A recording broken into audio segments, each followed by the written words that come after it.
So the question is, which MCU character has had the most wasted potential? And I'm not gonna lie, after researching for the last video, I got so mad I had to make a part 2. There's genuinely too many characters to choose from. I felt the need to highlight someone who I think has been done at least equally as dirty in the MCU as Quicksilver. And that's no other than Taskmaster herself. My god, did the MCU do some damage to this character. In the comics, Taskmaster is a man named Tony Masters, whose main ability stems from being born with photographic reflexes, where he can instantly copy and emulate anything he sees. He grows up and gets married, and him and his wife eventually become SHIELD agents. During one of these combat outings, when circumstances became dire, causing him to take an experimental form of the super soldier serum, enhancing his mimicry but at the cost of severe memory loss. Essentially, all new information he gains comes at the cost of losing old information he used to obtain, most notably his earlier memories. After this point, he becomes somewhat of a morally ambiguous person, essentially just working as a hired gun. But during this time, his wife, who he no longer remembers as being his wife,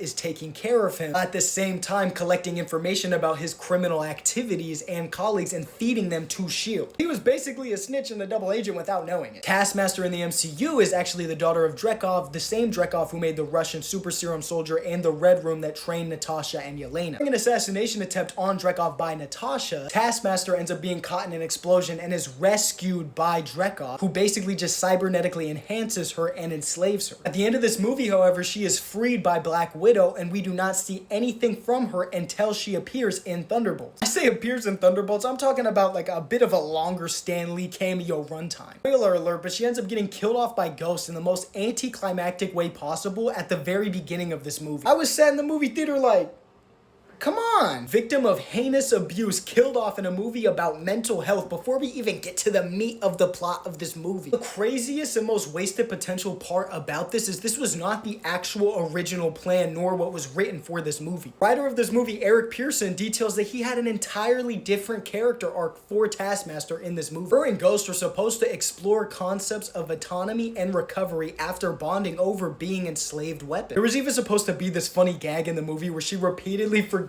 she's even on a superhero team, causing her to continuously attack John Walker's character. So her backstory was completely scrapped and redefined in the MCU. She was introduced in a terrible movie, and then when she's brought back into a better movie, she's killed off just as a plot device. For these reasons, it's obvious to me that Taskmaster is for sure one of the characters in the MCU with the most wasted potential, but you guys let me know what you think.